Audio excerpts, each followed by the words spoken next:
মধ্য আশ্বিনে বৃষ্টির কবলে পড়েছে রাজধানী সহ দেশের বিভিন্ন এলাকা। বুধবার সন্ধ্যা থেকে বজ্রসহ শুরু হয় বৃষ্টি। বিস্তারিত জানাতে সরাসরি যুক্ত হচ্ছেন সহকর্মী সাব্বির রোজ। সাব্বির, বিরতিহীন বৃষ্টিতে রাজধানীবাসীর দুর্ভোগ বেড়েছে, সার্বিক পরিস্থিতি আমাদের জানাবেন।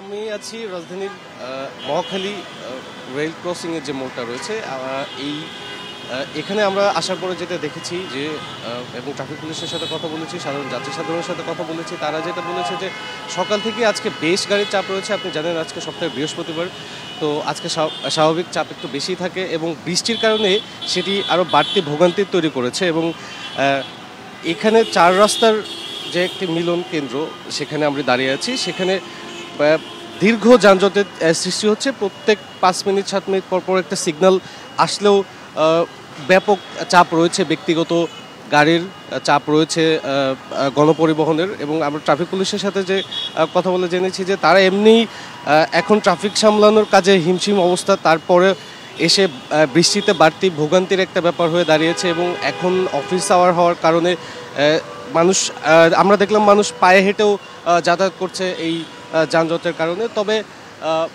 তারা চেষ্টা করছে যে যানজট নিরসনের চেষ্টায় রয়েছে ট্রাফিক পুলিশ। আমরা তাদের সাথেও কথা বলেছি, তারা বলছে যে বৃষ্টির কারণে স্বাভাবিক এই অবস্থাতে পড়েছে এবং ব্যাপক চাপ রয়েছে মানুষ অফিসমুখী মানুষ পায়ে হেঁটে, রিকশায় করে বিভিন্ন ইয়েতে গন্তব্যে পৌঁছাচ্ছে। তবে যে বিষয়টি হচ্ছে যে আজকে সারাদিনও গুড়ি গুড়ি বৃষ্টির একটি সম্ভাবনা রয়েছে এবং এই সপ্তাহ জুড়েই সেই সম্ভাবনা রয়েছে। তবে বৃহস্পতিবার এই অফিস আওয়ার হওয়ার কারণে এখন তারা বলছে যে 10টার পরে যানজট কিছুটা কমার সম্ভাবনা রয়েছে, যেহেতু 9টা 10টা একটি আমাদের পিক আওয়ার যায়।